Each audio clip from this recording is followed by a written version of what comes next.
조성만 박사의 개혁파 조직신학 서론 8절 일반은총을 하도록 합니다. 1장 8절의 일반은총을 소개합니다.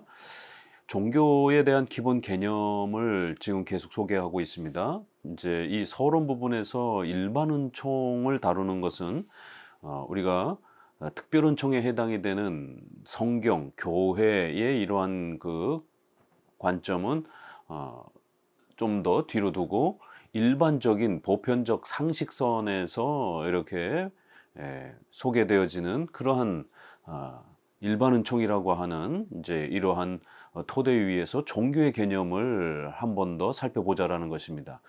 교회의 이러한 위치에서 종교를 바라보는 것과 또 일반 세상 속에서 종교는 어떤 위치에 있는가, 인간에게 보편적인 인간에게 있어서 이 종교란 또 어떤 의미로 다가오는가, 이런 부분에 대한 관점에서 이제 종교를 소개하는 부분에서 이제 일반은총을 다루고 그 일반은총 영역에서 종교를 또 어떻게 이해하고 접근해야 되는지를 함께 소개합니다. 1항 일반은총의 성경적 근거. 일반은총이란 모든 인류에게 공평하게 주어지는 하나님의 우주적이며 보편적인 은총을 의미한다. 그래서 말 그대로 일반 신자나 불신자를 포함해서 모두에게 하나님께서 베풀어 주시는 의식주와 관련된 또 이러한 모든 혜택, 또 문화, 역사, 이런 자연의 이런 모든 혜택들을 다 포함해서 주시는 하나님의 이러한 보편적 은혜를 우리가 일반 은총이라고 말한다고 소개합니다. 성경에는 두 가지 이제 명령이 있는데요. 생육하고 번성하여 땅에 충만하라라고 하는 창세기 1장 28절에 이제 이 표현이 있습니다. 그리고는 또 선악을 알게 하는 나무의 실과를 먹지 말라. 내가 먹는 날에는 정령 죽으리라. 이제 이 두 부분이 창세기 초반부에 나오는데, 앞선 것은 생육하라고 하는 것은 노동명령, 문화명령이라고도 표현하고, 하나님의 말씀인 이제 선악과를 먹지 말라고 하는 것은 종교명령, 도덕명령, 이렇게 표현하고 행위언약이라고 표현합니다. 이 두 명령은 모두 복된 명령이며 인류의 타락 이전의 일반은총이며 하나님과 인간의 인격 관계의 보증이다. 결국 이제 인간은 범죄했고, 범죄한 이후에 하나님께서는 창세기 3장 15절을 통해서 은혜 언약이라고 하는 이제 인류의 후손 가운데에 메시아가 올 것이다라고 하는 이제 이 약속을 주십니다. 이 약속은 하나님의 주권적 행위에 의하여 실행되어질 사실임을 의미하는 동시에 하나님의 은혜 언약의 기초가 되며 인간의 타락 이후에 하나님의 일반 은총을 생각하게 되는 근거가 되기도 한다.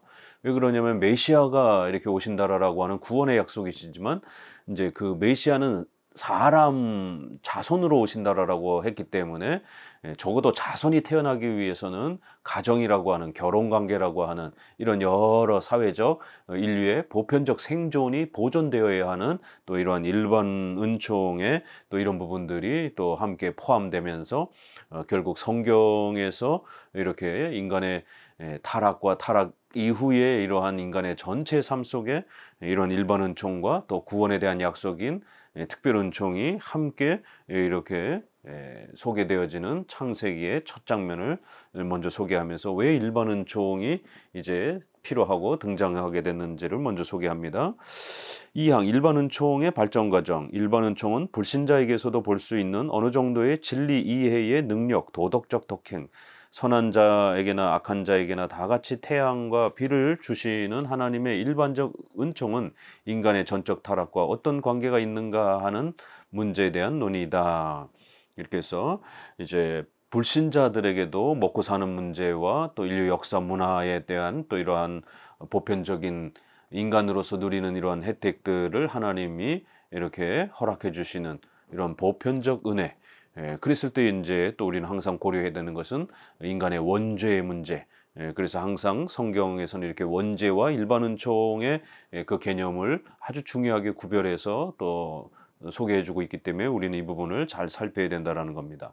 하나님의 일반 은총에 관한 문제는 이미 고대 어거스틴이 펠라기우스가 이교도들에게서 볼 수 있는 덕행을 지적하였을 때 이제 논쟁에 직면하였다. 그때 어거스틴은 죄와 구원의 은혜를 분명히 구별하였다. 그래서 이제 우리가 종교의 영역을 설명하는 데 있어서 이 일반 은총을 어떻게 이해해야 될 것인가? 불신자 세계 속에서 존재하는 수많은 종교들이 있습니다. 그럴 때 또 우리 기독교에 대한 또 위치는 어떻게 생각해야 될 것인가? 세상의 불신자들은 이 기독교를 어떻게 생각하는가?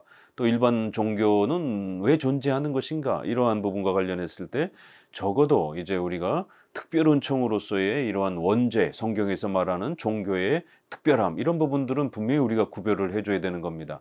왜냐하면 기독교의 이러한 종교의 위치는 일반 이단과 일반 타종교의 그러한 성격하고 다르기 때문에 그런 것이에요.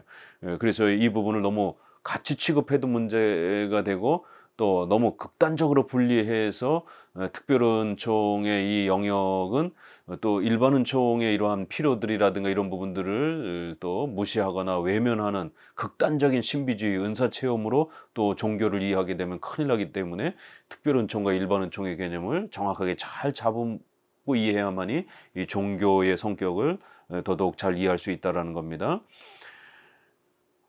어거스틴은 죄와 구원에 대한 부분을 이제 아주 분명히 강조를 했습니다. 그래서 그러나 이렇게 이교도들에게서, 불신자들에게서 나타나는 또 여러 가지 선행이라든가 이런 덕행이라든가 이런 부분에 대해서는 그건 근원적으로는 죄다라라라고 이렇게 분명히 원죄가 해결되지 않았기 때문에 죄라고 말한 겁니다. 그러나 이제 펠라기우스는 불신자들 안에서 일어나는 이런 여러 덕행들도 덕행으로 취급해야 되고, 또 그런 덕행이 있다면 인간은 자신의 힘으로 종교를 찾을 수 있고 만들 수 있고 종교에서 말하는 신을 찾을 수 있다. 이렇게 해서 일반 윤리와 덕행을 통해서 신을 찾고 구원에 이를 수 있는, 결국 자력구원이라고 하는 이제 공로주의가 만들어지게 되는 배경입니다. 그러나 어거스틴은 이러한 덕행은 분명히 일정한 부분이 있다 할지라도 근원적으로 하나님을 향한 올바른 덕행이 아니기 때문에 죄라라고 이렇게 분명히 구별을 해준 겁니다. 어거스틴은 이것을 화려한 악이라 이렇게 표현하기도 합니다. 그는 이교도의 덕행은 그들에게 있는 어떤 자연적 선의 열매라는 견해를 부정하였다. 그래서 부분적으로는 이렇게 도덕적인 선행의 모습이 나타난다 할지라도 근원적으로는 하나님을 인정하지 않는 불신자들의 도덕이기 때문에 그건 화려해 보이지만 근원적으로는 악이다라고 이렇게 좀 더 어거스틴은 이 죄의 관점에서 분명히 구별을 한 겁니다. 중세에는 스콜라 신학의 자연과 은총의 대조가 어거스틴의 죄와 은총의 대조를 대신하였다. 그래서 이제 죄와 은총이라는 개념으로 어거스틴은 특별 은총의 영역과 그럼에도 불구하고 또 일반 우리의 의식주의 삶에 있어서의 주어지는 혜택을 그래도 구별하려고 애썼습니다. 그러나 중세 시대인 로마 카톨릭 시대로 들어오면서 자연과 은총이라는 이제 이런 형태로 뒤바뀌면서 결국 다른 이제 방식으로 극단적인 이제 또 이런 형태로 넘어갑니다.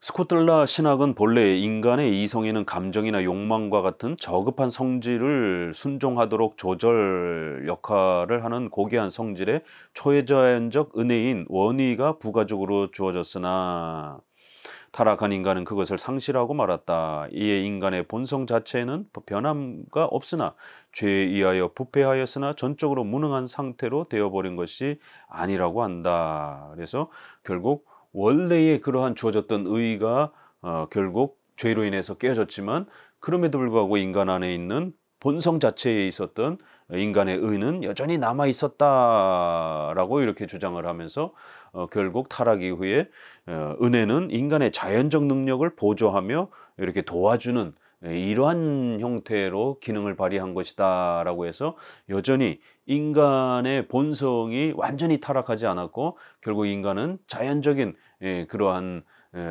인간의 자신의 능력을 가지고 결국 종교를 찾고 구원을 찾을 수 있는 이러한 모습이 있음을 이렇게 중세 스콜라 철학은 결국 인간의 자유지와 또 종교를 스스로 찾고 만들 수 있고 세울 수 있는 그런 공로주의 형태로 이제 이렇게 넘어가게 된 또 그 과정을 우리는 교회사에서 보게 됩니다. 이에 반하여 16세기 종교개혁자들은 죄와 은혜라고 하는 어거스틴의 사고 방식을 회복했다. 그런데 루터의 경우는 중세의 자연과 은총의 이원론적 사고방식을 완전히 떠나지 못했다. 아, 결국 종교개혁 시대에는 특별 은총과 일반 은총으로서의 성격을 분명히 이제 좀 더 그 개념을 잘 구별해 줬고요. 바로 그러한 개혁이었다라는 겁니다. 그래서 종교의 영역은 분명히 우리가 특별 은총이라는 형태를 통해서 얻게 되는 것이다라는 거예요. 그러나 이제 우리가 그러한 특별 은총의 영역으로 나아가기 위해서는 우리의 생존이 보존돼야 되고, 또 우리가 옷을 입고 교회에 나가야 되고, 또 우리의 이성을, 인격을 사용해서 성경을 읽고 또 예수 그리스도를 바라보는 것처럼 이런 이성이 또 이렇게 사용되어지는, 그러나 그 이성은 악한 이성이 아니라 성령께서 우리를 새롭게 변화시키는 중생된 그러한 이성, 이렇게 해서 분명히 종교의 영역에 있어서는 일반 은총의 이러한 또 역할이 일정 부분 분명히 있다라는 겁니다. 그러나 그것이 특별 은총처럼 구원의 이러한 부분을 완성하는 그러한 성격으로서는 아니라는 것이, 그래서 이렇게 어거스틴의 이러한 기본 개념을 회복하면서 오직 특별 은총을 통해서만 예수 그리스도, 오직 성경을 통해서만 하나님을 아는 이러한 구원의 위치를 인간은 전적으로 부패했기 때문에 잘 구별해 줬고, 그러나 인간이 성경을 읽고 또 성경은 인간의 책으로 기록되어져 있는 또 이러한 일반 은총이 보편적으로 어떤 위치에서 쓰여질 수 있는지에 대한 일반 은총의 한계와 일반 은총의 또 필요성을 잘 구별해 준 겁니다. 그렇지만 이제 교회사 속에는 양극단에서 펠라기우스 같은 형태는 인간의 이성과 이러한 능력을 강조하면서 특별한 은혜 없이도 인간은 자기의 이성과 능력으로 종교를 세우고 찾고 하나님을 찾고 구원을 확보할 수 있다, 이런 공로주의로 넘어간 거고, 또 한편으로는 극단적 이원론주의를 추구하면서 이런 이성 또 이런 의식주의 삶, 이러한 부분들을 배제하고 신비체험하고 은사주의와 이런 오직 극단적 신앙만 강조하는 이제 이러한 또 극단성을 보이면서 결국 특별 은총과 일반 은총의 개념을 혼동하면서 한쪽은 특별 은총을 지나치게 강조하는, 한쪽은 일반 은총만 지나치게 강조하는 이제 이런 형태로 혼란을 겪은 것입니다. 그럴 때 이제 종교개혁은 이 개념을 바로 잡아준 것이다라는 것입니다. 결국 이제 루터의 이러한 그 경우에는 이 부분을 온전히 제대로 체계화시키지 못하고 결국 중세 시대에 이제 이러한 그 체계가 여전히 남아 있는 그러한 부분들을 또 역사 속에서 우리는 신학적으로 비판할 수 있다라는 겁니다. 멜랑이톤이 이제 작성한 아우구스부르크 신앙고백서 18조는 인간의 의지는 공민적 정의를 행하며 이성이 파악할 수 있는 것을 선택할 수 있는 자유를 가지고 있다. 그러나 성경 없이 하나님의 의, 즉 영적 정의를 행할 수 있는 능력을 갖지 못한다. 이렇게 애매하게 이렇게 좀 표현해 놓은 거죠. 그러나 칼빈은 중생되지 못한 인간에게서 볼 수 있는 선행에 관한 문제를 설명함에 있어서 일반 은총의 개념을 적용하여 해결하였다. 그는 인류에게 공통적으로 역사하시는 하나님의 성령의 일반 은총의 사역과 선택된 자에게 한정적으로 역사하시는 성령의 정결의 사역을 분명히 구별하였다. 일반 은총은 죄인이 죄사함을 받고 정결케 되어 구원받게 되는 은혜가 아니라 죄의 파괴적 능력을 억제하고 어느 정도 도덕적 선행을 하여 문화의 발전을 촉진케 하는 비구원적 은혜를 의미하는 것이었다. 그래서 이제 종교라는 이 영역을 다루는 데 있어서 결국 특별 은총의 구원의 혜택과 일반 은총의 이러한 인간의 상식적인 이런 이성적인 이런 활동의 이런 개념이 어떻게 정리되느냐에 따라서 이 종교의 이해, 접근 이런 태도가 달라지더라는 거예요. 그랬을 때 특별 은총만 지나치게 강조하는 극단적 신앙 우선주의, 또 자유주의처럼 이성과 철학만 강조하면서 특별 은총적 구원의 은혜를 무시하는 이러한 또 일반 은총의 이러한 이성적 활동만 강조하는 이제 이런 형태. 그럴 때 우리 개혁주의는 종교를 이해하는 데 있어서 근원적으로 참된 종교인 기독교 하나님을 발견하기 위해서는 성령의 중생케 하시는 특별한 은총이 있어야 된다라는 거예요. 오직 예수 그리스도의 공로라고 하는 특별한 은총이 있어야 되는 겁니다. 그렇지만 이제 일반 은총의 이러한 쓰임새들이 또 일정 부분 있다라는 것입니다. 구원에 본질적 도움은 되지 않지만 이렇게 비구원적 은혜의 이러한 필요성들, 우리가 먹고 마시면서 생명을 보존하고 또 우리가 옷을 입고 일상생활을 하고 이성적인 판단과 활동을 하고 또 성경이 책으로 기록되어 있어서 우리가 그 책을 읽을 수 있는 또 이런 모든 보편적인 일반적 그러한 도움 정도는 일반은총의 혜택이 있다라는 겁니다. 그래서 일반은총의 그러한 필요성을 인정하면서 또 그 한계성을 분명히 이렇게 잘 개념을 잡아준 겁니다.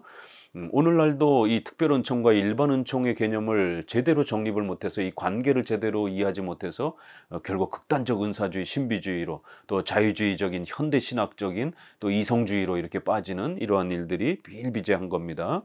그래서 우리가 종교를 이해하는 데 있어서 이 특별은총과 일반은총의 이 쓰임새와 각각의 역할과 또 그 관계를 정확하게 이해하는 것이 굉장히 중요하다는 겁니다. 쯔빙글리는 죄를 죄책보다 더 부패한 것으로 또 은혜를 용서보다 더 정결한 것으로 보고 정결의 능력은 어느 정도 이방인에게도 미치고 있으므로 세상에는 진선미가 있다고 하였다. 이 도덕적으로 아주 착한 사람들은 전도를 받지 않아도 그들은 그 아주 착한 그런 도덕적인 모습으로 인해서 구원으로 초대될 수 있는 것처럼 이렇게 전도가 되지 않은 그런 교회가 없는 지역에는 그런 도덕적 양심으로 그들이 신을 찾을 수 있는 것처럼 약간 그런 뉘앙스를 쯔빙글리도 이렇게 보인 그러한 또 약점이 있습니다. 이런 개념이 정확하게 정립이 안 되다 보니까 루터나 쯔빙글리나 이제 이런 실수들을 한 겁니다. 칼빈은 로마 교회의 사상 체계에 있어서 고유한 자연과 은총이라고 하는 불합리한 이원론을 극복한 최초의 사람이다. 결국 큰 그룹에서는 결국 이렇게 극단적 이원론이라고 하는 신비주의, 은사주의 개념에 입각해서 이런 일반은총을 무시하는 세속적이라고 그러면서 아주 제거해버리는 극단적 이원론 형태를 취하고 한쪽은 특별은총의 위치를 무시하는 이런 자연주의 또 이성주의 이러한 철학주의 형태로 그렇게 극단으로 치우쳤을 때 개혁주의는 이 두 개념을 정확하게 잡아준 겁니다. 후대의 혹세마의 말에 의하면 미국의 개혁파 교회는 1924년 총회에서 카이퍼적인 일반은총론을 교회의 신앙 기준에 부과하여 채용하였다고 한다. 혹세마는 그 당시 카이퍼의 교회는 아르미니우스적 사고방식과 펠라기우스적 사고방식으로 가는 것으로 보았다.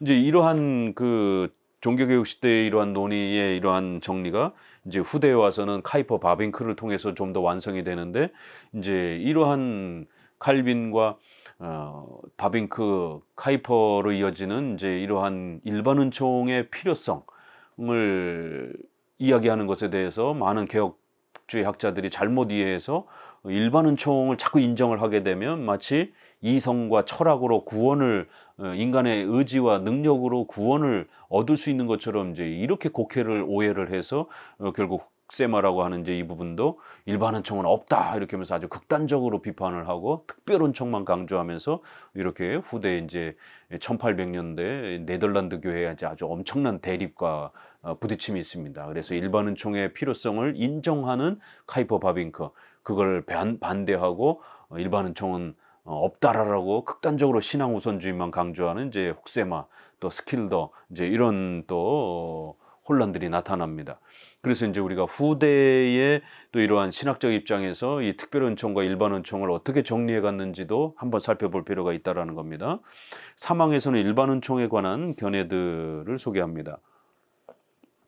카이퍼, 바빙크, 헤페 등이 주장하는 전통적 견해가 있고요. 칼빈의 입장을 이어서 특별은총과 일반은총을 구별해 준 겁니다. 그리고 일반은총의 필요성이 분명히 일정 부분 필요한 부분이 있다라는 것을 인정하는 겁니다. 그러나 구원 얻기에는 불충분하다라고 이렇게 딱 개념을 잡아준 겁니다. 이게 전통적 견해입니다.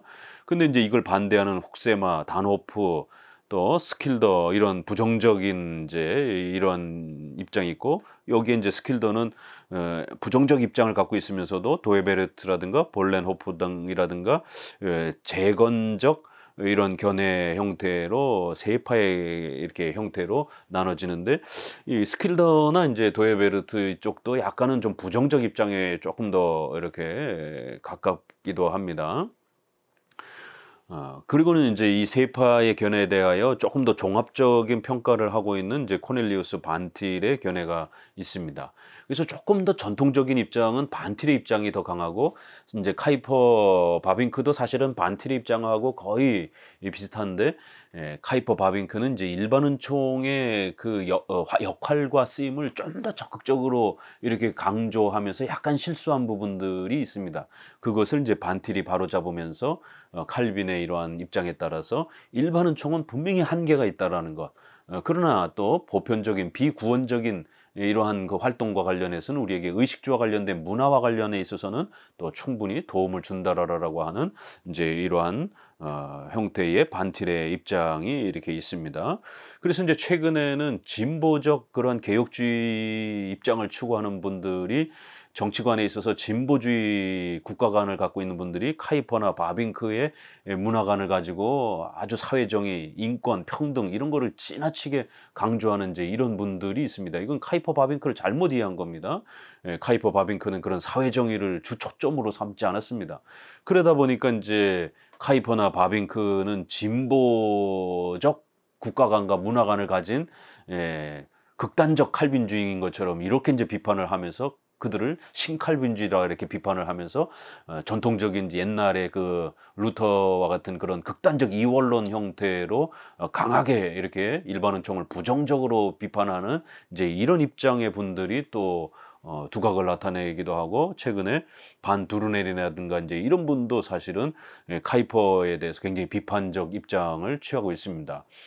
그렇지만 전통적인 우리 칼빈주의는 카이퍼, 바빙크, 워필드 이런 3대 칼빈주의자의 입장, 신앙에 대한 입장, 일반 은총에 대한 입장을 수용하는 것이 전통적 칼빈주의입니다. 다만 카이퍼와 바빙크의 조금 더 적극적인 좀 이러한 그 일반 은총의 입장을 조금 수정한 반틸의 이러한 부분, 일반 은총의 한계점을 조금 더 이렇게 정확하게 강조한 반틸의 입장으로 이렇게 조금 더 보강하면 되는 것이지 카이퍼나 바빙크가 마치 자유주의의 어떤 진보적 성향을 가진 것처럼 이렇게 평가하면 안 됩니다. 자, 첫 번째 칼빈의 일반 은총론. 일반 은총론은 개혁파 신학의 특색 중 하나이다. 이러면서 코이퍼라고 하는 분은 칼빈의 일반 은총론을 이제 셋으로 구별했는데 이제 우주적 일반 은총론, 일반적 일반 은총, 그다음에 언약적 일반 은총으로 이제 이렇게 구별해 보기도 했어요. 첫째로 우주적 일반 은총이란 피조물 일반에 대한 하나님의 은총을 의미하는 것이다. 이렇게 해서 전 우주적으로 또 역사적으로 베푸시는 그런 하나님의 보편적 은혜를 말합니다. 천지에 있는 모든 피조물들을 보존, 유지, 활동케 하시는 이제 그러한 은혜를 보편적으로 이렇게 언급하는 것으로 우리가 이해하면 됩니다. 둘째로는 일반적 일반 은총. 이것은 인생 일반에 대한 하나님의 은총을 의미하는 것이다. 그래서 이제 칼빈이 크게 세 그룹으로 나눠서 우주 전체에 대한 돌보심, 그다음에 인류의 역사와 문화를 돌보시는 인생 일반의 또 이렇게 일반적으로 다스리는 그런 또 일반 은총도 있다라는 거예요. 칼빈은 하나님이 인간에게 얼마나 깊으신 은혜를 베풀고 계시는지 말하고 있다. 그는 하나님이 인류 일반에게 아버지로서의 사랑을 나타내시며 복을 주신다는 사실을 말한다. 이렇게 하면서 칼빈에 의하면 인간이라는 사실은 하나님의 형상이라는 사실을 의미하는 것이며 그것은 곧 인간이 하나님의 은혜를 입고 있다는 사실을 의미한다고 생각한다. 그래서 짐승보다는 인간을 하나님이 훨씬 더 귀하게 여겼다라는 것. 그래서 불신자들일지라도 인간에게는 짐승에게 베푼 것보다는 훨씬 더 의식주와 관련된 또 이성의 이러한 또 문명의 발달에 이러한 모든 보편적인 또 이러한 은혜를 하나님이 주시는 이러한 또 혜택이 더 큰 영역이 분명히 있다라는 겁니다. 칼빈은 지식과 지혜를 종종 자연의 빛이라고 하였다. 그것은 지식은 자연적으로 모든 사람에게 주어진 것으로 보았기 때문이다. 그는 이 자연의 빛은 모든 사람에게 생활의 규범으로 주어지는 것으로 보았다. 인간은 이성과 지식이 있기 때문에 문명이 발전하고 불신자든 신자든 이런 지식의 활동들을 통해서 국가 사회와 또 문명이 고도로 발전이 되어지는 이러한 혜택을 누리는 부분이 분명히 있다라는 겁니다. 그래서 이러한 부분들을 우리 개혁주의는 죄악시 취급하지 않고 신앙에 위배되지 않는다면, 십계명에 위배되지 않는다라면 얼마든지 불신자들이 만든 것이라 할지라도 이렇게 우리가 건강하게 사용할 수 있다라는 겁니다. 칼빈은 인간의 도덕적 생활에서 하나님의 일반 은총을 볼 수 있다고 한다. 인간의 의지는 죄에 굴복하지만 죄는 하나님이 모든 사람에게 베푸시는 은혜에 의하여 저지된다. 이같이 하나님의 은혜에 의하여 인간이 정화되는 것은 아니지만 내적인 억제력이 주어지는 것이다. 칼빈은 인간의 세상 정치도 하나님의 일반 은총으로 또 평가를 해줍니다. 그렇기 때문에 이렇게 죄를 억제하는 국가의 이런 형벌, 법을 통해서 사람들이 더 폭력이 만연해지지 않도록 죄를 억제해주는 아주 이런 놀라운 일반 은총의 필요성과 쓰임새가 있다라는 것을 아주 적극적으로 말해줬다라는 겁니다. 셋째로 언약적 일반 은총의 이런 모습, 계약적 일반 은총이라고도 이렇게 변할 수 있는데요. 언약에 있어서 일반 은총의 개념, 언약적 일반 은총이란 언약에 있어서 인생 일반에 대한 하나님의 은총을 의미한다. 칼빈은 모든 사람이 언약의 영역에서 살고 있다고 본다. 그는 언약의 영역에서 살고 있는 모든 사람에게 주어진 은혜를 언약의 은혜라고 한다. 이렇게 해서 또 이러한 이제 표현으로 언약적 일반 은총이라는 이제 이런 표현을 씁니다. 이 언약의 은혜 안에는 신자와 불신자가 모두 포함되어 있다. 칼빈은 구원에 이르지 못하는 언약의 은혜와 인류 일반에게 주어진 일반 은혜와를 엄격히 구별하였다. 그는 언약의 백성인 아브라함의 모든 자손에게 인류 일반에게 주어진 은혜와는 다른 은혜를 받는다는 것을 재삼 강조하였다. 로마서 9장에 이렇게 4절에서부터 이렇게 보게 되면 이스라엘 백성들이 타 민족에 비해서 하나님으로부터 받았던 그런 제사법, 또 조상들의 이러한 여러 선조들, 또 성경을 그들이 받은 이러한 것, 이런 부분에 있어서 종교적인 혜택을 누렸다라는 겁니다. 그들이 비록 진정한 특별 은총적인 그러한 이 은혜 언약의 이러한 부분으로 들어오지는 못했지만 임시적으로 이스라엘을 하나님이 국가적으로 선택하셔서 그들에게 이러한 교회를 보존하고 성경을 보존하고 언약을 보존하는 그러한 임시적 은혜랄지라도 또 이렇게 특별히 어떠한 민족에게 주신 그러한 특별한 배려성이 또 하나님께서 주신 그러한 일반 은총의 그러한 영역으로서 또 인간에게 하나님이 주신 그러한 고유한 종교적 영역이 있다라는 겁니다. 의식주와 관련된 보편적 영역도 있고, 이렇게 해서 일반 은총의 영역이 얼마나 풍성하고 다양한지를 소개해주고 있는 것입니다. 칼빈은 이사야 5장 2절의 주석에서도 언약의 백성에 대한 하나님의 은혜는 인류 전체에게 무차별적으로 주어지는 은혜와는 달리 특별한 것이라는 것을 말한다. 예레미야 2장 3절의 해석에서는 이스라엘 민족을 하나님의 백성이 되게 하신 것은 그 무엇에 비할 수 없는 하나님의 은혜라고 말한다. 이렇게 구약에 보게 되면 이스라엘 백성이 가지고 있었던 아주 그런 소중한 비록 외적인 그러한 언약의 그러한 도구들과 수단들을 받고 보존하는 그런 은혜랄지라도 그것도 굉장히 중요한 이방인들에 비해서는 엄청난 특별한 대우를 해주신 그런 또 역사 속에서의 또 이런 혜택을 언급을 해줍니다. 이거 외에 이제 언약적 일반 은총은 신약 시대의 신자와 그 가족과 신약 교회에도 주어졌다. 그래서 구약에도 그런 이제 은혜가 있지만 신약에도 또 찾아볼 수 있는 은혜가 있다라는 겁니다. 기독교 강해 보게 되면 아브라함의 모든 자손은 형식적으로는 비록 구원에 이르지 못할 자라 할지라도 하나님의 이름을 부르는 백성인 것과 같이 오늘날도 거룩한 세례식에 의하여 형식적으로는 모두가 교인이 되며 신자가 된다. 그것은 천주교인에게도 해당이 된다. 칼빈은 교인 가운데 구원에 이르는 은혜를 받지 못하는 사람도 있다는 것을 성경이 암시하고 있다. 칼빈은 택함을 받은 자나 택함 받지 못한 자나 다 같이 받은 언약적 은총이라고 말할 때 언약에 대해서는 이렇게 기독교 강해 3권에서 설명을 합니다.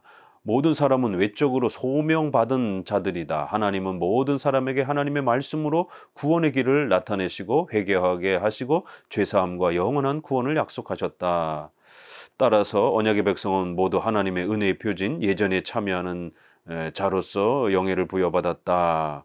이제 이러한 표현들은 이제 결국 외적인 그러한 언약에 참여하는 이 불신자인 그러한 모습을 갖고 있지만 뭐 억지로 또 이렇게 세례를 받는 억지로 교회를 다니는 또 이러한 또 신약의 사람도 있는 것입니다. 비록 그 신앙 고백이 가짜라 할지라도 아직까지는 교회 안에 이렇게 같이 있는 동안에는 분명히 세례도 받았고 교회 활동을 하는 이런 임시적인 그러한 외적인 그러한 또 교회의 언약적 구원의 언약적 이런 도구들을 누리는 또 이러한 또 혜택을 아직은 최후 심판이 아니기 때문에 가짜인 자들에게도 그렇게 하나님이 종교의 이런 혜택을 교회의 이런 형식의 혜택을 주시는 그러한 또 역사도 있다라는 것이에요.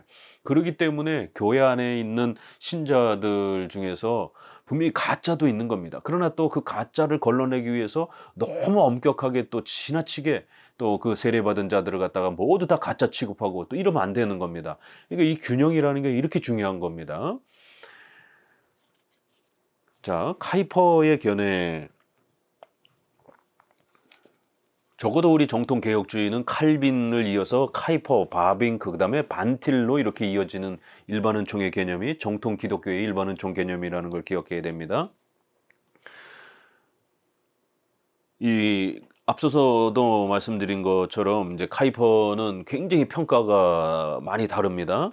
카이퍼를 마치 좌파적인 그러한 국가관과 문화관을 가지고 있는 사회정의와 인권 이런 것들을 카이퍼가 강조하다 보니까 좌파라고 이렇게 비판을 하면서 극단적으로 이렇게 이원론적 입장을 취하려고 하는 반드루넨이라든가 스킬더 헉세마, 한국에는 변종길 교수 같은 이런 분들이 카이퍼를 굉장히 비판합니다.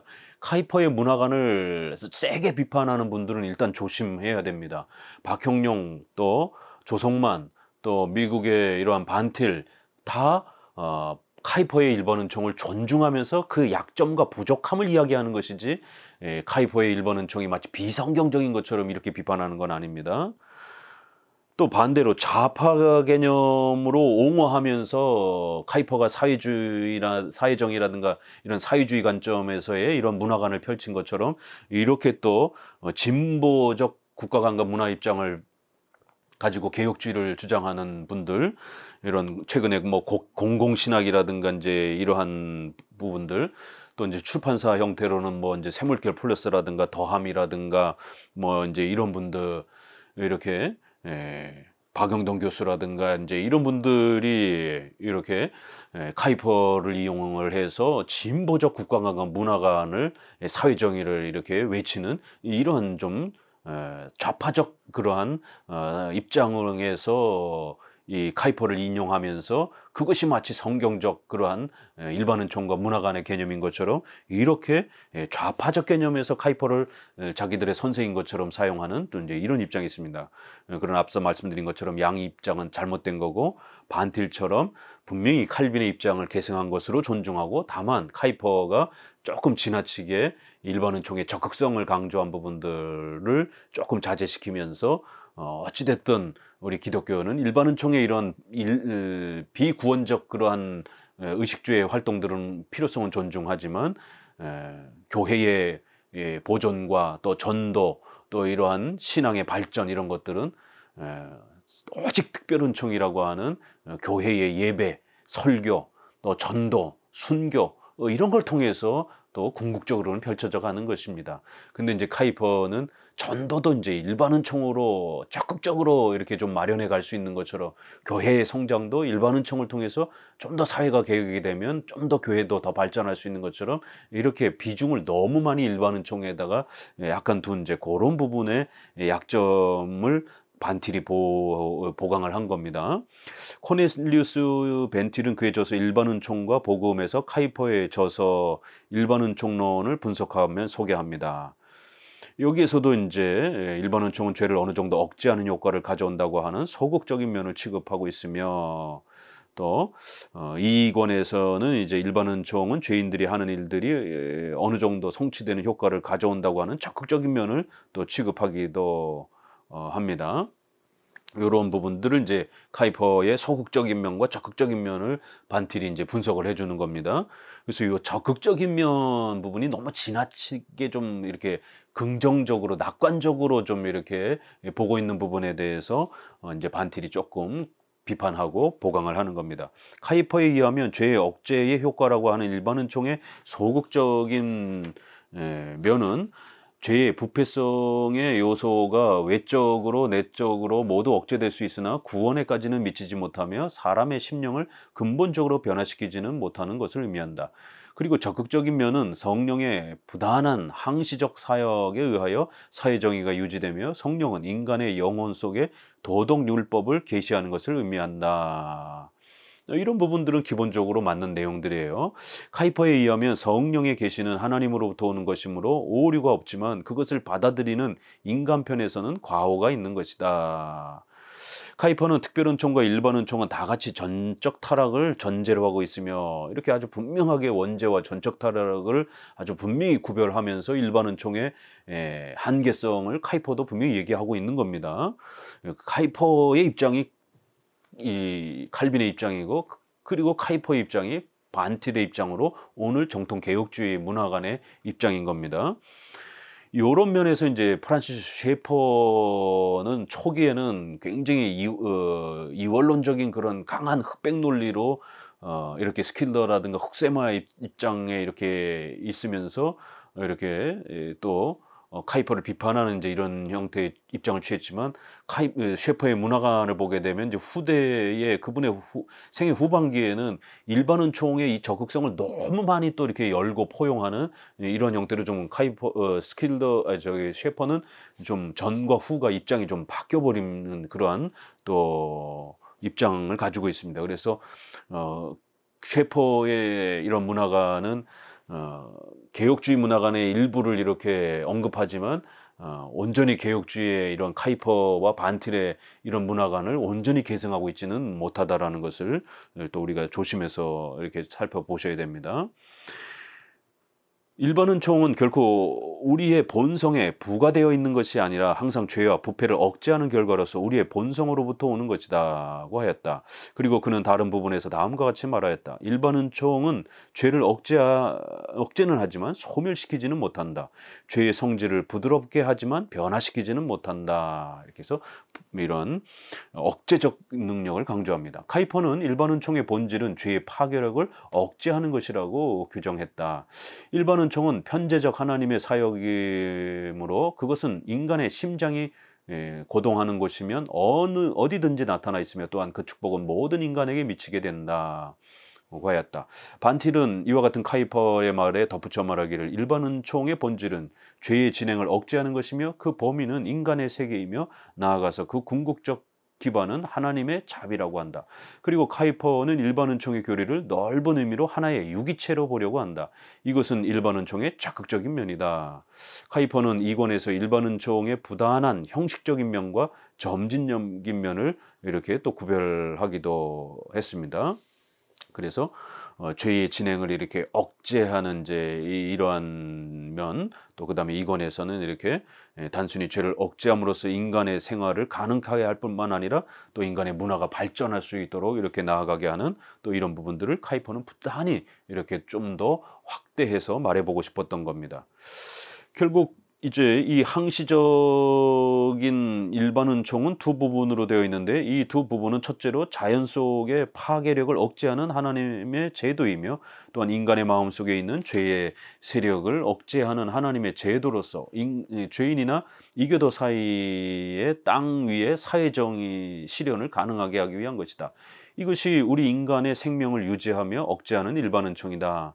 일반 은총의 항시적 사역은 멈출 수 없는 것이다. 일반 은총에 있어서 유지와 억제는 세계가 왜 보존되지 않으면 안 되는가 라는 것을 설명해 주는 것이라는 겁니다. 그래서 우리가 국가, 직장, 병원, 학교 이런 모든 부분들은 죄를 억제하고 인간의 이런 문화를 발전시키는 삶을 조금 더 풍요롭게 해주는 그런 역할이 있기 때문에 우리 개혁주의에 있어서는 일반 은총의 이러한 수단들을 절대로 무시하거나 죄악시 취급하지 않습니다.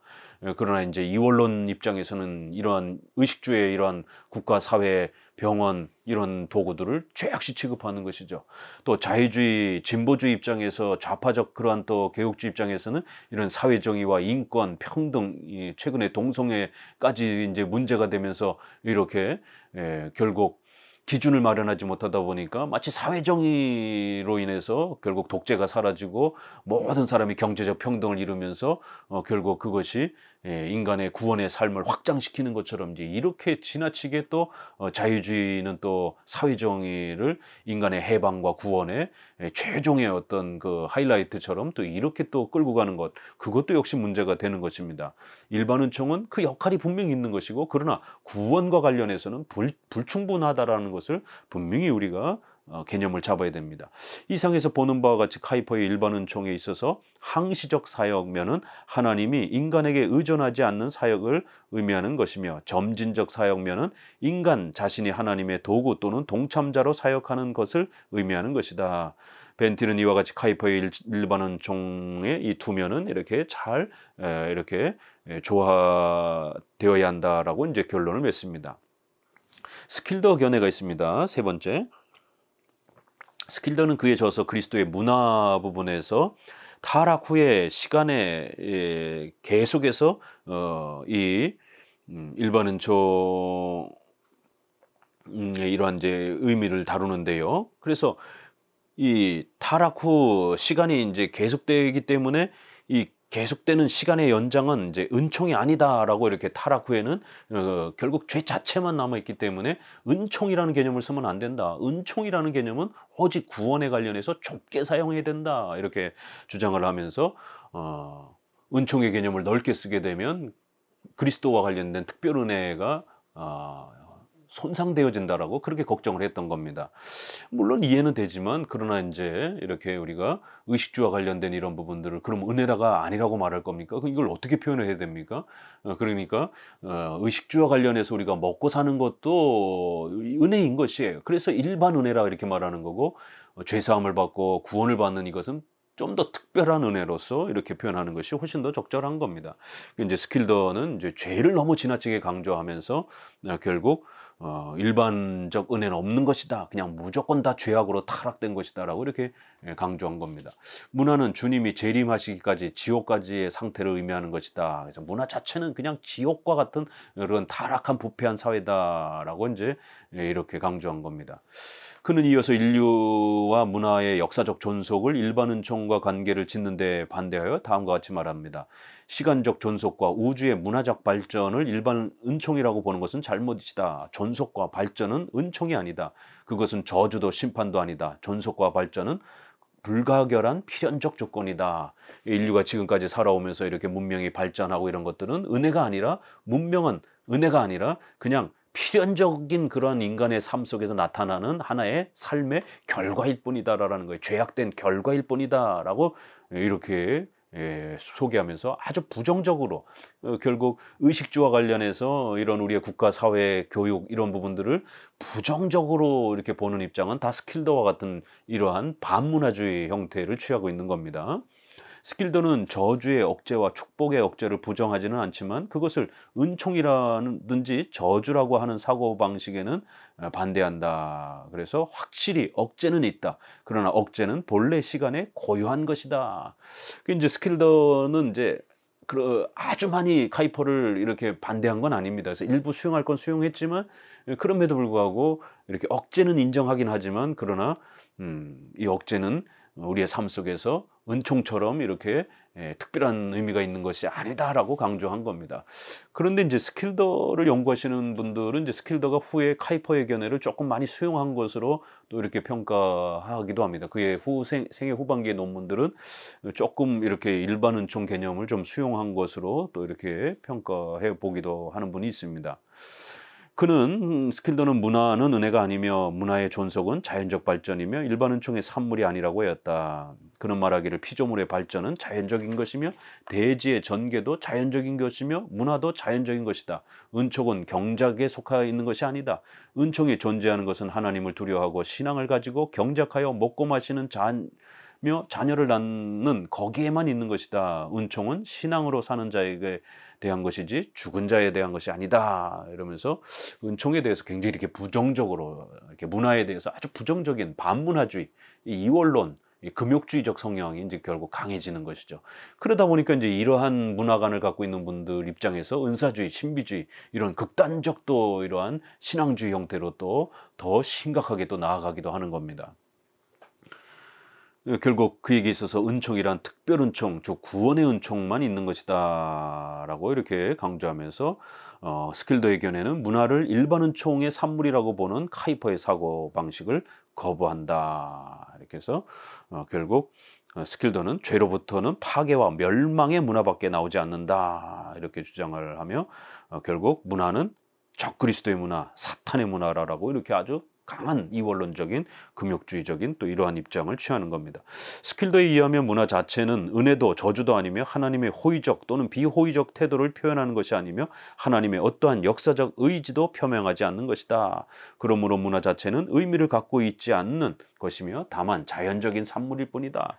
그래서 문화에 대해서 특별한 의미를 둬서는 안 된다라고 이렇게 무관심한 또 반문화적인 이제 이러한 입장을 취합니다. 그러다 보니까 이제 이쪽의 입장의 개혁주의를 추구하는 분들은 굉장히 이렇게 반문화주의적인 성격이 강하고 신앙만 강조하는 엄격주의 또 이런 금욕주의 이런 성향이 많이 나타납니다. 개혁주의 하는 분들 안에도 이제 이렇게 나타나요. 왜냐하면 스킬더가 개혁주의자면서 일반 은총을 이렇게 충분히 이해하지 못한 이런 신학적 약점이 있기 때문에 이걸 계승하는 분들은 이제 그런 같은 입장을 취하고 있는 겁니다. 네 번째, 카이퍼와 스킬더를 대조하는 내용이 있습니다. 카이퍼가 주장하는 바의 요지는 첫째로 일반 은총은 하나님께서 피조물의 존속과 유지를 위하여 베푸시는 것이며 둘째로 일반 은총은 하나님께서 우주 창조의 목적을 수행하기 위한 것이며 셋째로 일반 은총은 단순히 억제라고 하는 소극적 영향력을 가지고 있는 것뿐만 아니라 인간으로 하여금 문화적 활동을 촉진시키는 적극적 영향력을 가지고 있는 것이며 넷째로 문화는 일반 은총의 선물이며 다섯째로 일반 은총에 의하여 자연 속에 저장되어 있는 본래의 능력들이 결실을 가져오게 되는 것이며 여섯째로 빛과 어둠의 대립은 일반 은총의 기초 위에서만이 가능하다는 것이다. 이 같은 카이퍼의 주장을 개혁파 교회에서는 대체로 정통적 입장으로 받아들이고 있다. 이렇게 카이퍼의 이러한 입장을 전통적 입장으로 수용하기 때문에 카이퍼를 비판하게 되면 그분은 개혁주의를 제대로 잘 이해를 못한 것으로 우리는 볼 수 있는 겁니다. 이에 반하여 스킬더가 주장하는 바의 요지는 첫째로 실제적인 문화는 일반 은총의 선물이 아니며 둘째로 문화의 발전은 하나님의 섭리에 의한 것이며 셋째로 문화의 발전은 선택받은 자와 유기된 자에 대한 하나님의 신적 작정의 성취의 배경이 되는 것이며 넷째로 역사는 문화와 동시에 빛과 어둠의 대립 투쟁을 전제로 하고 있다는 것 등이다. 이렇게 해서 하나님의 그러한 섭리적인 최후 심판적인 그런 역사 속에서 어쩔 수 없이 그냥 필요로 하여 존재하는 것이지 특별한 어떤 의미와 목적을 이러한 의식주의 우리의 일반의 문화가 갖고 있는 건 아니다라고 이렇게 아주 부정적으로 본 겁니다.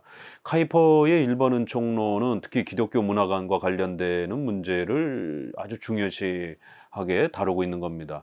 그는 일반 은총은 문화의 토대이며 타락 후에 인류 문화의 존속을 가능케 하는 것은 일반 은총이라는 것을 강조하였다. 다시 말하면 그는 인류와 문화와 역사의 존속과 유지의 직접적인 원인을 일반 은총이라고 강조하였다. 이제 이 부분에서 이제 조금 너무 적극적으로 이제 나아간 부분, 그래서 마치 일반 은총이 그 자체로서 뭔가를 더 할 수 있는 것처럼 좀 이렇게 강하게 강조한 이 부분을 이제 반틸이 좀 비판한 겁니다. 반틸은 그것은 잘못된 가정이라고 비판하였다. 그러면서 일반 은총은 일반 은총의 궁극적 원인이며 하나님의 영원한 계획인 신적 작정과의 관계를 충분히 고찰하지 못한 것이라고 평가하였다.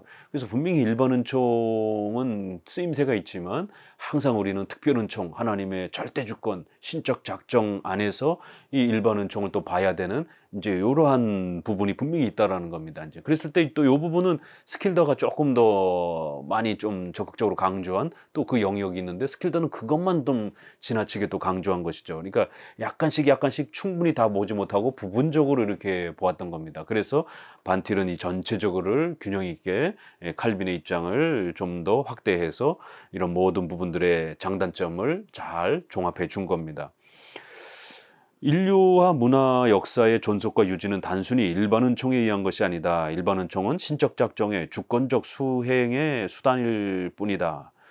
인류와 문화와 역사의 존속과 유지의 제1의적 궁극적 원인은 신적 작정의 의지며, 일반 은총은 제2의적 원인이다. 제2원인이라는 것이죠. 이 반틸에 의하면 스킬더 견해는 카이퍼의 일반 은총을 알미니우스주의와 같은 것으로 오해하여 일반 은총을 부정적으로 이해하였다고 한다.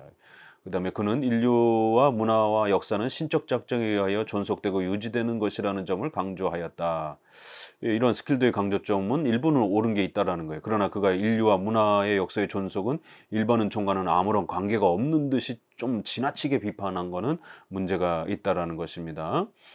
인류 문화와 역사의 존속 유지는 일반 은총이나 일반적 저주라는 관점에서 생각해 볼 문제가 아니라 신적 작정의 관점에서 생각해 볼 문제이다. 하나님은 신적 작정을 실현하기 위하여 인류와 문화와 역사의 존속을 필요로 하신다. 그것은 단순히 일반 은총에 의한 것이 아니라 하나님의 영원한 신적 작정에 의한 것이다. 결국 이를테면 인류와 문화와 역사의 존속을 다만 일방적으로 일반 은총에 돌리고 궁극적 원인인 하나님의 신적 작정의 의지를 도외시하는 경향으로 생각하는 것도 문제이지만, 인류와 문화와 역사의 존속과 유지를 하나님의 신적 작정의 의지에만 돌리고 일반 은총을 도외시하는 경향의 사고 방식에도 문제가 있는 것이다. 인류와 문화의 역사의 존속에 있어서는 궁극적 원인인 하나님의 신적 작정은 하나님의 일반 은총 또는 일반적 저주를 통하여 실현되는 것으로 보아야 할 것이다. 그래서 이렇게 하나님의 신적 작정의 이러한 계획이 근원적 원인이 돼야 되고 일원인이 돼야 되고, 이러한 일반 은총의 의식주의 인간의 이러한 여러 문화적 활동들은 제2원인으로서의 위치를 이렇게 각각 균형 있게 잘 구별해 주고자 했던 겁니다. 다섯 번째, 바빙크의 견해. 바빙크는 카이퍼의 입장을 거의 이제 많이 계승하기 때문에 비슷한 정도로 보면 됩니다. 헤르만 바빙크는 그의 일반 은총론 1894년 이제 이 부분에서 칼빈의 일반 은총을 소개를 하는데요. 그는 이제 이렇게 몇 가지로 소개합니다. 인간은 죄로 말미암아 하나님의 나라의 모든 영적 사실에 대해서는 맹목적이다. 이렇게 해서 반드시 특별 계시의 이러한 역할, 성령의 특별 계시가 필요로 하다. 그럼에도 불구하고 모든 사람에게 일반적인 은혜가 주어져 있다. 이렇게 해서 구원에 있어서는 특별 은혜와 역사가 있어야 되고, 그러나 생활에 있어서는 일반적 은혜가 있다라는 것을 이렇게 구별합니다. 일반 은총을 베푸시는 것은 죄를 억제하고 우주 만물이 보존되도록 하셨으며, 이에 죄는 본성적인 것이 아니라 일종의 부가물로서 후천적 성질의 것이다. 이렇게 표현합니다. 특히 인류는 지금도 여전히 일하시는 하나님의 온갖 은혜를 나타내는 가장 밝은 거울이다. 지금도 여전히 모든 사람에게 종교의 시, 즉 신의식이 남아있으며 모두 소멸된 것은 아니다. 이렇게 해서 의식주 생활 부분에서도 일반 은총의 자리가 있지만, 인간 안에 보편적으로 이렇게 신에 대한 갈망, 또 종교에 대한 목마름, 이러한 부분들도 인간 안에 인간이기 때문에 하나님의 형상으로 창조된 인간의 보편적 특징이 있다라는 겁니다. 그래서 우리가 일반 은총 관점에서 보게 되면 왜 수많은 종교들이 존재하는지, 타종교에, 그것도 결국 인간 안에 존재하는 종교의 씨 때문에 보편적으로 인간에게 심겨져 있는 종교의 씨 때문에 그런 겁니다. 짐승에게는 그런 종교가 없는 겁니다. 비록 잘못된 우상숭배 형태지만 분명히 그런 종교에 대한 갈급함과 목마름이 그렇게 우상숭배 형태로 표현되는 보편적인 종교의식이 있는 겁니다. 이런 부분들을 이제 우리가 일반은총을 이제 언급하는 이유인 겁니다. 일반은총 아래에서 또 이렇게 종교의 이러한 영역을 볼 때에 이러한 불신자들 세계 속에 왜 종교가 없어지지 않냐고 끊임없이 존재하는지에 대한 설명이 된다라는 거예요. 그럼에도 불구하고 기독교적인 이 하나님을 바르게 알기 위해서는 특별은총에 또 이러한 자리가 은혜가 있어야 되는 것을 또 구별해서 우리는 이해할 필요가 있다라는 겁니다. 이성, 판단력과 의지는 훼손되었으나 그것은 여전히 인간성의 일부분을 구성하고 있는 것이므로 전적으로 잃어버린 것은 아니다. 이제 이런 표현들 계속 반복이 됩니다. 결국 이제 이러한 인간의 이성과 이러한 그 인격을 통해서 인간의 생활은 질서 있는 문화 사회를 이루게 되었고 예술과 학술이 발달할 수 있게 되는 것이다. 그 모든 것도 성령의 은혜라고 볼 수 있다. 보편적인 성령의 그러한 생활적인 은혜라는 것입니다. 기독교 신자는 예술과 학문과 음악이나 철학 등 일체의 인간의 정신적 산물은 뛰어난 영적 은혜로 알고 존중하고 그것을 자기 자신의 것이 되도록 하여야 한다. 이렇게 성령께서 베풀어 주시는 보편적 은혜로 우리는 존중한다라는 거예요. 그렇기 때문에 개혁주의 이러한 입장에서의 문화가는 비록 구원과 관련된 정도의 성격은 아니지만 하나님의 신적 작정 아래에서 인류가 발전해 가도록 문화가 발전되어져 가도록 이런 모든 의식주 분야에서 하나님의 역사가 있기 때문에 십계명에 위배되지 않는 하나님의 말씀에 위배되지 않는다면 얼마든지 또 그런 좋은 부분들을 은총으로 해석하고 수용을 하는 것입니다. 그걸 절대로 죄악시하면서 금욕주의적인 이원론주의적인 태도를 취하는 게 아닙니다. 바빙크는 이제 이런 부분에 있어서 그 자연을 통한 신인식이 있을 수 있으나 그것은 교리학에 두 개의 원리가 있다는 것을 의미하는 것이 아니라고 하였다. 교리학은 오직 하나의 외적 원리, 즉 신앙적 이성을 가지고 있다고 한다. 그런데 바빙크가 과학을 지배하는 제 원리들에 관하여 논의를 전개하고 있는데 대하여 반틸은 평가하기를 바빙크는 온건한 현실주의를 채용하고 있다고 하였다. 그래서 이제 바빙크도 역시 카이퍼처럼 과학 또 문화, 역사 또 이러한 부분에 대해서 굉장히 아주 적극적으로 수용하고 포용하려고 하려고 하는 태도를 가진 겁니다. 그래서 이제 벤틸은 이 부분에 대해서 너무 지나치게 낙관적이고 온건하게 이렇게 현실주의를 채용하고 있는 것은 조금 문제가 된다라고 비판을 한 겁니다. 벤틸에 의하면 바빙크는 어느 정도 경험주의의 좋은 면과 합리주의의 좋은 면을 받아들이고 그것들의 나쁜 면을 버리고 현실주의를 채용한다라고 이렇게 비판을 한 겁니다. 그러니까 이제 너무 이제 이러한 세속 문화에 대한 부분들의 이러한 좋은 면들을 너무 지나치게 이제 많이 강조하다 보니까 여기에서도 좋은 면, 저기에서도 좋은 면 이런 부분들을 너무 적극적으로 수용을 하면서 자칫 세속의 이 문화가 걸러짐 없이 너무 이렇게 적극적으로 들어올 수 있는 이런 부분들을 염려를 한 겁니다. 그래서 이제 바빙크의 교역을 보게 되면 자유주의자들의 이런 철학적 논의라든가 이런 부분에서도 좋은 점이 있을 수 있다. 이런 표현들이 상당히 많이 나와요. 이 교의학 부분에서도. 우리가 물론 어느 부분에서는 그들이 이러한 철학적 논의를 발전시킨 거는 이해가 되지만 그렇다고 해서 그것이 기독교회의 발전을 이루었다라고 함부로 이렇게 너무 적극적으로 수용하게 되면 자유주의가 자칫 잘못하면 수용되어질 수 있는 자유주의의 이런 좋은 면들은 우리가 수용하자. 이제 이런 태도가 자꾸 돼버린다라는 겁니다. 그렇기 때문에 이제 이러한 경계가 무너질 정도로 너무 적극적으로 확대하는 것은 항상 조심해야 된다라고 반틸은 비판하는 겁니다. 반틸은 평가하기를 합리주의와 경험주의의 총합 위에 기초한 온건한 현실주의는 신학의 기초를 제공할 수 없다고 하면서 바빙크는 인식론의 일반적 원리들을 세움에 있어서 이 점을 마음에 두지 않은 것 같다라고 이렇게 비판을 합니다. 여섯 번째 이제 코넬리우스 반틸의 견해 이렇게 해서 이제 벤틸은 이들이 이제 카이퍼 바빙크 헤페 이제 이런 부분들을 평가하는데 이들이 로마 교회의 자연 신학에 대하여 아주 강하게 반대하면서도 자연 신학의 잔재를 일부 남겨놓은 부분들이 있다라고 비판을 하는 겁니다. 기독교적 유실론적 전제와 숨이 일관하는 방법론과 기독교적 인식론에 입각한 일반 은총론을 이제 바빙크는 좀 더 발전시킵니다. 그래서 그 유명한 성경 전제주의, 신전제주의라고 하는 전도라든가 교회를 확장하고 세우는 것도 물론 일반 은총의 이러한 도구를 우리가 사용할 수는 있습니다.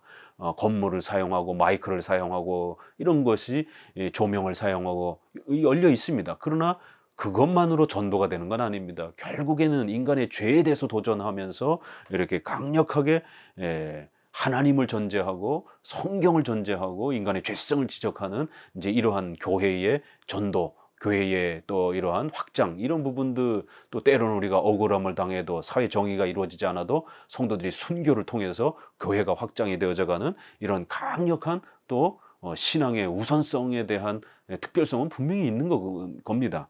그래서 이런 부분들을 좀 균형을 찾아야 된다라는 거예요.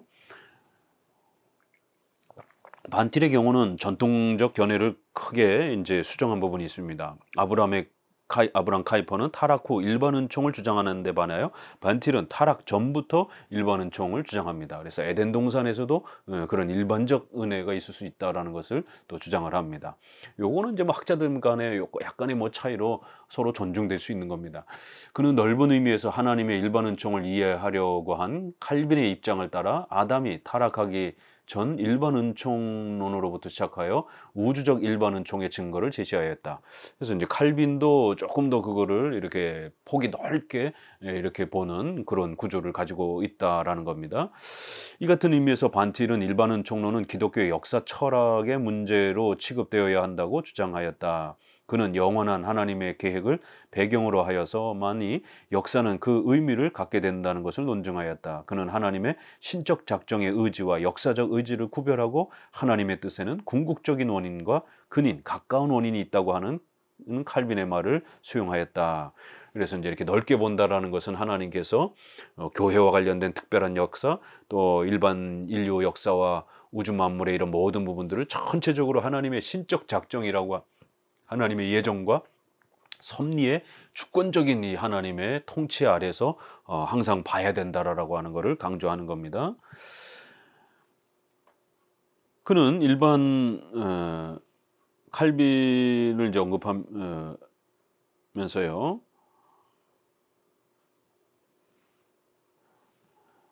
일반 은총을 인류의 일반적 일반성에 속하는 문제로 취급하고 알미니우스적 일반 은총관을 비판함과 동시에 훅세마적 일반 은총 부정론에 대해서도 비판하였다. 이제 이렇게 벤틸은 조금만 카이퍼 부분을 적극적으로 써먹게 되면은 적용하게 되면 결국 최근에 진보적 좌파적 개혁주의를 추구하는 사회정의를 추구하는 이러한 개혁주의자들의 이 실수들, 결국 알미니안주의를 수용하려 하게 되는 겁니다.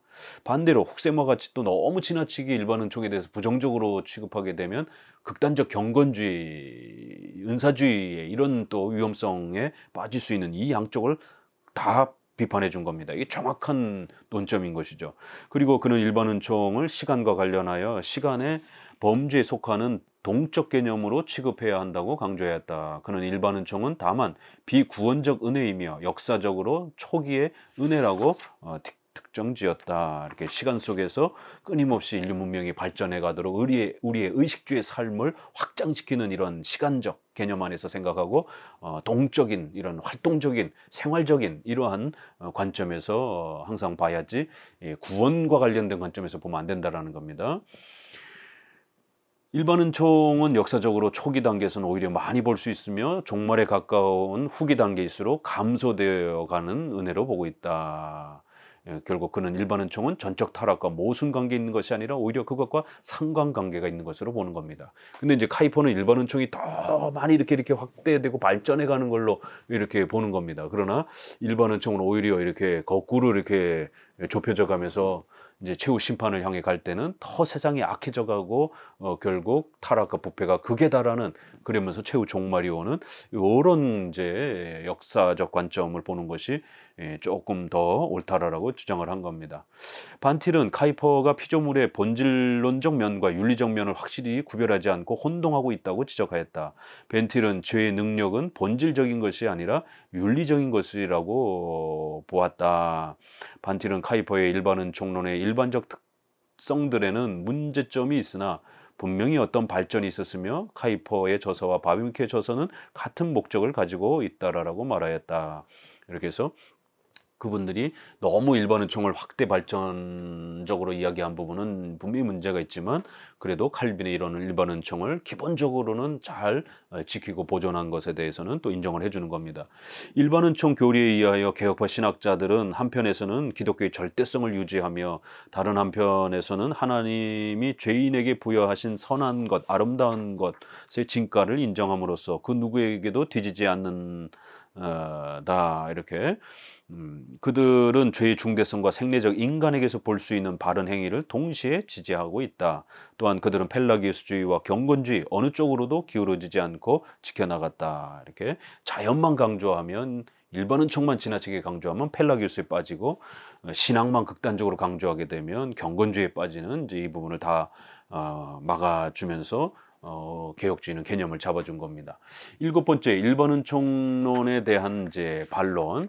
일반 은총에 대한 반론은 주로 고립주의 입장에 있는 근본주의 입장에 있는 학자들에 의하여 제기되었다. 이렇게 반문화주의, 반국가주의, 반이성주의, 반 이런 문화주의를 주장했던 이제 주로 훅세마, 단호프 이제 이런 분들. 훅세마와 다노프는 일반 은총은 전적 타락 교리를 부정하는 것으로 이해하였고 이에 대하여 미국 개혁파 교회는 1924년에 일반 은총의 세 가지 면을 선언한다 하면서 첫째로 일반 은총은 인류 전체를 위한 것으로서 하나님은 선택자만을 사랑하는 것이 아니라 모든 사람을 사랑하는 것이다. 이제 결국 이 문제를 일으켰기 때문에 미국 이 네덜란드에서도 스킬더라든가 이제 이렇게 카이퍼를 반대하면서 아예 교단을 이렇게 31조파 이렇게 또 형태로 만들기도 합니다. 이제 이들이 무리를 일으키니까 이제 이민을 간 미국에서도 네덜란드 영향을 받고 있는 이제 이런 개혁교회들이 문제가 되니까 이래서는 안 되겠다 그래서 혼선이 있어서 빨리 이거를 미국 개혁파 이제 교회에서도 정리를 하는데요. 그래서 분명히 이제 모든 사람에게 적용될 수 있는 은총의 문제가 있다라는 것. 둘째로 일반 은총은 개인과 사회의 죄를 억제하는 효과가 분명히 있다라는 것. 셋째로 일반 은총은 중생되지 못한 자에 의하여 사회 정의가 수행되는 하나님의 은총이라는 부분을 분명히 이렇게 이것이 칼빈의 입장이고 또 성경의 입장이다라고 이렇게 아주 분명하게 정립을 하면서 카이퍼나 훅세마의 이제 이 스킬더나 훅세마의 이런 입장이 조금 지나친 것이다라고 정리를 해준 것입니다.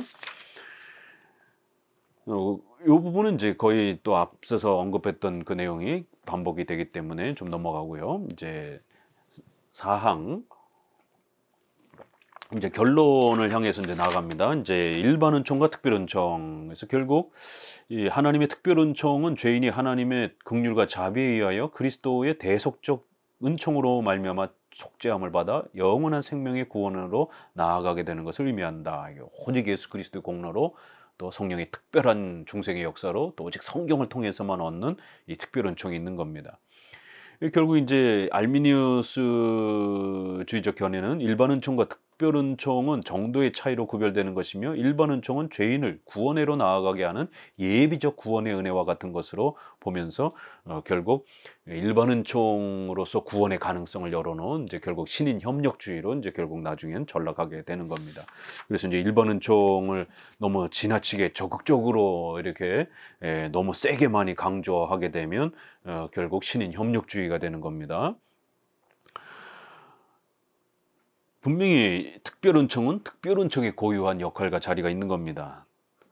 특별은총에 관한 문제는 본질적으로 성령의 특별 사역론인 구원론에 해당이 되는 것이다. 하나님의 일반 은총은 인류와 문화와 역사의 존속과 유지를 위한 하나님의 의지와 관계된 것이다. 따라서 하나님의 일반 은총의 목적에 관한 문제는 일반 은총이 특별 은총의 전제 조건이 된다는 사실을 인정하지 않으면 안 된다.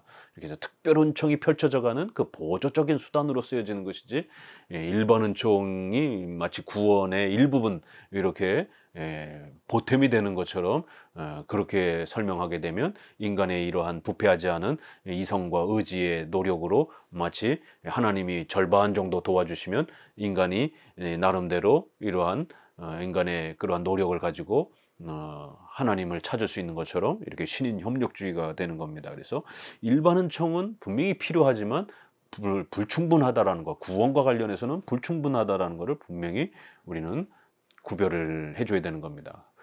일반 은총의 문제, 즉 인류와 문화와 역사의 존속과 유지에 관한 문제를 도외시하고는 생각할 수 없는 것이다. 일반 은총은 특별 은총의 무대를 마련함에 있어서 특별 은총에 사용되는 것이라고 말할 수 있다. 하나님은 특별 은총에 의하여 죄인 중에 택자를 소명하시고 창조의 세계를 이상적인 하나님의 나라로 갖고 갈 수 있도록 소명하신다. 하나님 나라의 건설의 작업은 일반 은총과 무관할 수 없다. 하나님 나라를 건설하는 자료는 일반 은총에 의하여 마련되는 것이다. 우리가 구원받는 것은 특별 은총의 은혜예요. 그러나 우리가 이렇게 옷을 입고 우리가 밥을 먹으면서 살아 있어야 되는 것 아닙니까? 그래야 예수님도 믿고 또 교회도 다니고 그러는 것이죠. 그러니까 그렇게 우리의 생존과 관련된 부분은 이거는 이제 일반 은총이라는 것이죠. 교회가 필요합니다. 설교하고 이건 특별 은총의 영역이에요. 그러나 교회가 예배드리기 위해서는 건물이 필요하고 또 그러한 모든 외적인 이러한 부분들이 또 도움이 되어야 우리가 예배드릴 수 있는 공간이 확보가 될 수 있는 겁니다. 예, 그런 면에서 이렇게 일반 은총은 항상 특별 은총을 섬기는 그러한 조화 관계를 유지한다라는 거예요. 그 놀라운 것은 구약에다 보면은 솔로몬이 성전을 세울 때에 오히려 이방인 두로 왕의 히람의 도움을 받습니다. 그래서 그들의 백향목이라든가 이런 나무를 잘 다루는 기술자라든가 또 재료들. 그러니까 하나님의 성전을 건축하는데 이방인들의 기술자와 이방인들의 목재를 사용하는 이런 아주 독특한 내용이 성경에 나옵니다. 그걸 하나님이 허락해 주시는 거예요. 이스라엘 사람들끼리만 이스라엘에서 나는 목재와 이 석재를만 쓴 게 아닙니다. 왜냐하면 목재가 부족했기 때문에 두로 왕에게 돈을 주고 이방인에게서 그렇게 나무를 사오는 겁니다. 또 기술자의 도움도 빌리는 것이고요. 이렇게 구약에도 이런 표현이 있고 고린도전서 5장에도 보게 되면 세상 사람들 음행하는 자들과 사귀지 말라라는 이 말은 결국 그 사람들하고 도무지 사귀지 말고 우리가 상거래라든가 이런 것도 하지 말아라. 문화활동에 교제를 하지 말라. 이런 뜻이 아니라는 거예요. 만약 그렇게 하면 세상 바깥으로 우리는 혼자 고립되어서 살아야 된다는 거예요. 예, 이러한 자들과 사귀지 말라. 음행하는 자들, 우상 숭배자들과 사귀지 말라는 것은 바로 교회 안에서 그런 범죄를 행하는 자들을 쫓아내고 치리하고 구별하라는 말이지, 세상 사람들 그 자체와 교제하거나 우리가 그들과 직업과 또 이런 같은 공간에서 살아가는 이러한 문화적 활동을 거부하라, 이런 개념이 아니라는 것입니다. 그렇게 되면 우리 크리스천들은 아무것도 먹을 수가 없고 아무것도 입을 수가 없는 겁니다. 이거 불신자가 만들었는지 어떻게 합니까? 우리가 먹는 밥, 쌀 이런 거 불신자가 만들었으면은 못 먹는 겁니까? 그럼 신자가 만드는 것만 먹어야 됩니까? 그럼 우리 신자들 잘못하면 굶어 죽을 수 있습니다. 신자가 농사 짓는 게 얼마나 부족합니까? 이런 옷이라든가 이런 거 신자들이 안 만들면 우리 무엇을 입고 다닙니까? 그렇기 때문에 항상 특별 은총과 일반 은총은 잘 구별을 해줘야 되는 겁니다. 특별 은총은 일반 은총의 전제 조건이 되기도 한다는 것을 알아야 한다. 그러므로 일반 은총과 특별 은총의 상관관계는 불가분리다. 일반 은총과 특별 은총은 모두 영원한 하나님의 계획과 목적에 의하여 공통적으로 직접적으로 하나님의 영광을 나타내는 것이다. 그러나 이 둘은 모두 같은 방법에 의하여 하나님의 영광을 나타내는 것은 아니다. 특별 은총은 그리스도의 대속적 구원 사역에 의하여 하나님의 영광을 나타내며, 일반 은총은 비구원적 성령의 보편적 사역을 통하여 하나님의 영광을 나타낸다. 어떻든지 이 둘은 하나님의 모든 사역에 있어서 보적적, 발을 이렇게 동시에 이렇게 걷는다라는 거예요. 상호 협조라는 것이죠. 상호 협조적, 보적적 협력 관계로 하나님의 영광을 나타내는 데에서 그 존재 의미를 가지게 되는 것이다. 그래서 특별 은총과 일반 은총은 항상 조화 관계를 가져야지 대립이라든가 극단적 분리 개념을 가지면 안 된다라는 것입니다. 감사합니다.